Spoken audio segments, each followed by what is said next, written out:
Okay, I'm going to read you the minds of some Nikon lens designers. This is what happened over in Japan at Nikon Incorporated. Hey! See, Nikon's got a lot of lenses. A lot more lenses are not made than there are made currently. Nikon has everything to cover every range. But there's some Nikon folks that sat around is like, we need to come up with a new lens design this year. Every year this happens.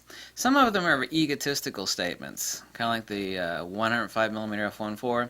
Nikon wanted to say, we got the fastest portrait lens in the world. Okay, that's fine.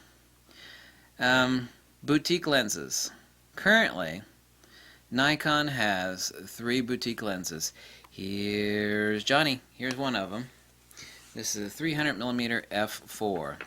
Phase Fresnel lens. Can you think of another boutique lens that Nikon makes that doesn't really serve much of a purpose? It does, but not really, no. It is the 200mm f2 for $5,700. It is an enormous honking thing that impresses stupid people like, oh my god, that's got to be special. The images from it are actually worse. The thing's got too much glass in it. It's a prime lens that renders like a zoom lens. It's like, well, yeah, it is an f2 though, so the bokeh on it's pretty creamy. Yeah, but the lens has bad micro contrast. Is it a good portrait lens? No. Do you want to know what's better than that? At basically the same focal length for a lot less money. That's a lens that I have 6 of. And it's a lot smaller. It doesn't weigh a ton. That is, I forgot I have my computer on. That is the 180mm f2.8 Nikon. Got 6 or 7 of those lenses. A lot smaller, a lot less money. Basically, it's fine. It renders a lot better. Incredible saturation, incredible bandwidth, amazing micro contrast, much better of a lens. Why, no, it can't be better because it's nowhere near as big. This is like the 180mm compared to the 200mm f2. I mean, they're enormously different size and price. That's Nikon's second boutique lens in current production. The third one I've already mentioned endlessly. There's all these knuckle-dragging idiots out there praising it because they have no brain whatsoever. None. They have no basis for comparison. Like, this lens, I like it, I paid a lot of money for it, so I'm going to try to rationalize. It's the 105mm f1.4 Nikon. And they'll even rationalize it to the point of, well, it turns decent if you step it down to f2. It's like, well, if that's the case, then you should have bought the Nikon 105mm f2, which only has 6 elements in it, and it is a far superior lens. It's like, well, it's not as fast of an autofocus. And I go, you're right, but you know what? That doesn't matter for shit when it comes to portrait lenses. Yeah, did you think of that? Did you think of that? Did you think of... No, they don't think. 3 boutique lenses. They cost a premium. Now let me take a look at 2 things. Now this lens is made in China, by the way. This lens actually should call it the Sports Action Wildlife lens. This lens still has an autofocus issue. It's not much of one. They've actually fixed this lens. But it is extremely lightweight. There's no denying that. It's extremely compact. If I were someone standing on the sidelines of football, basketball, or going tromping through the woods or the jungle to do wildlife or nature photography or whatnot, and I wanted a nice, fast telephoto prime, this would be it. The only thing is that there's a $700 premium on this lens because it's a boutique lens. The same as with Nikon's other boutique lens. 3 boutique lenses. This one, the 105 f1.4, and the 200mm f2. 3 absolutely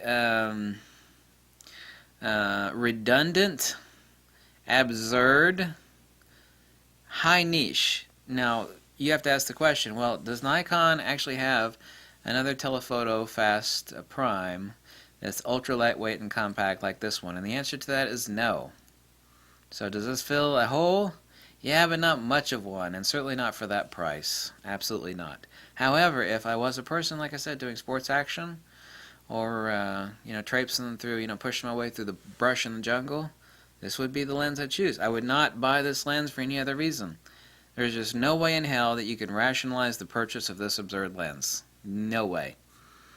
Even forgetting its cost, which is obnoxiously high. By the way, here's something interesting. You know, both of these are made in the same plant by Nikon. Now, which one of these do you think took longer to create? Yeah, or even to put together, or the cost, total time of cost of production. This too, by the way, has much better VR. This is not my opinion, it's a hardcore fact. The VR on this bitch is much better than the VR on this.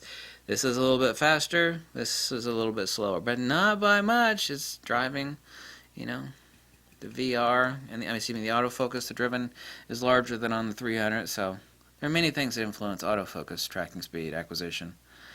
Which one of these, yeah, this takes more time, more money, more energy to build this thing, but it is $700 cheaper.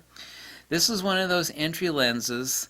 It's almost like a loss leader. The point is that Nikon, you know what the word boutique means? It doesn't mean if it's a boutique car or a boutique.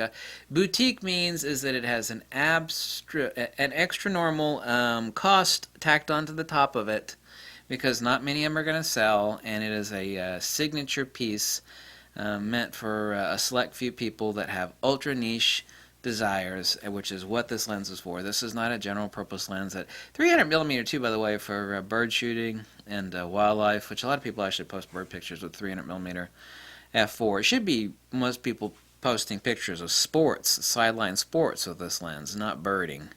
But a lot of birders post with this lens. $1,300, $2,000. This is almost a loss leader for Nikon. Yes, Nikon is absolutely making a profit on it. Made in China, made in China. This costs more to produce, it takes more time to produce. Nikon is not making as much money off this awesome. I got two of these lenses. It's an incredible lens. The VR on it is absolutely amazing. It's phenomenal. This is something that one of those lenses that Nikon makes at its price point that would get someone to convert. Literally convert from like Sony or Canon or whatever the hell it is, or she's like, yeah, I use that lens, it's inexpensive and awesome. This is what we call the conversion lens. Get someone to convert or get someone to stay. I thought about converting, but then as this lens came out, I'm like, oh my god, Nikon really did an awesome job. $1,300. If Nikon sold this for $500 more than its current price, at $1,800, it would still sell the bejesus out of this lens. This versus this, both made in the same factory. $2,000, $1,300. How much do you think that Fresnel element in this thing costs? More than an ordinary element? Almost $100 more. This lens, however, $700 more. You're spending another $600, $700 for a boutique lens with a high priority and narrow spectrum of use. In other words, it's like, I got this narrow spectrum of photography I do a lot of, and that's that lens right there. Boutique lenses. Nikon has 3 of them, and that's it. This lens is not worth $2,000. I would actually buy this lens because it is awesome and tiny and lightweight if it were not priced as a boutique lens. This lens, righteously so, should be priced around $1,000 or $1,100. Absolute maximum $1,100. But it's not. It's $900 higher than that. This lens is insanely overpriced because it's a boutique lens. The Nikon 200mm f2 is insanely overpriced. That lens sucks, by the way. There's something else that all of those prime lenses, the boutique lenses, have in common. They're recent designs, and they're prime lenses that actually render worse than zoom lenses. I'll put blind tests up, put people in blind tests against the 200mm f2 and the 180mm 2.8. They will pick the 180mm if you crop them both the exact same field of view, which they basically are anyway. They will pick the 180mm 2.8 if they have a brain. 95 times out of 100. Bokeh, color saturation, I'm talking about straight out of camera. They just print some fine JPEGs off of both. Slap it on a D810. They will pick the 180mm 2.8 95 times out of 100 over the 200mm f2. Not my opinion, it's hardcore fact.